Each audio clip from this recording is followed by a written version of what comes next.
这烧饼一看是不是就特别有食欲？为啥您做的烧饼又干又硬又没层？咱不能跟人店里卖的比，可是咱家做成这样就可以了。来，3分钟视频教会您。看舒不舒服？每天都是烙饼馒头米饭，好长时间没烙烧饼了。今天做一个葱花椒盐烧饼，白糖、酵母、盐、小苏打。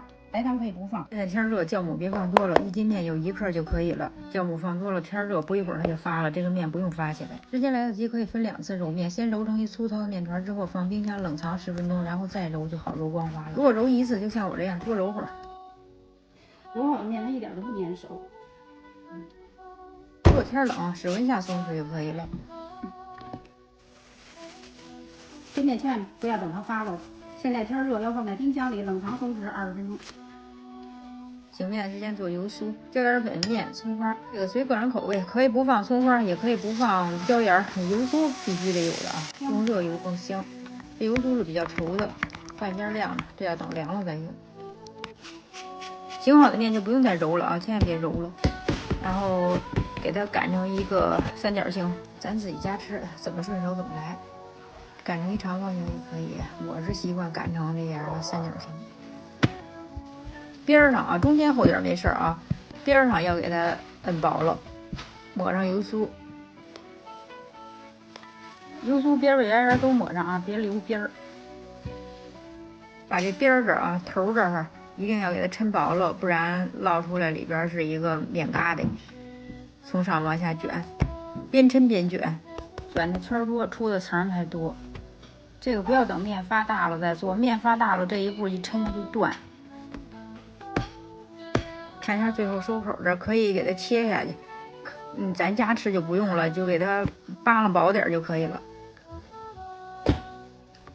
下剂子大小随个人喜欢。拿回面镜，接口朝上对折，然后大拇指摁中间，把不规则的都包在里边。其实这烧饼我都分享过好多次了，有麻酱的，有椒盐的，还有肉烧饼，其实做法都一样。今天这个就是椒盐烧饼，那个油酥里加了点葱花。我刷这是面糊水，就是面粉兑水，稀点稠点都可以。面糊水芝麻它才不掉。粘完芝麻之后，2个对着一摁，不用再擀了。如果不圆，在锅里再摁吧摁吧。每次做烧饼，评论区总有人问，直接烤熟行不？或者直接烙熟行不？都可以。我觉得吧，都是没有先烙后烤那个口感好。烙定型翻面，不用烙时间长了。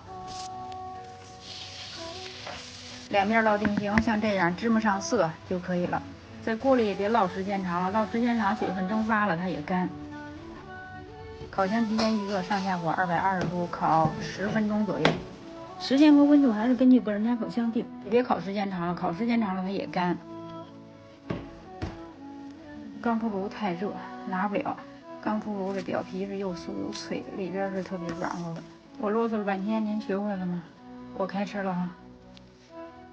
外酥内软，还边上既有椒盐的香味，又有葱香味，早晨晚餐都可以吃。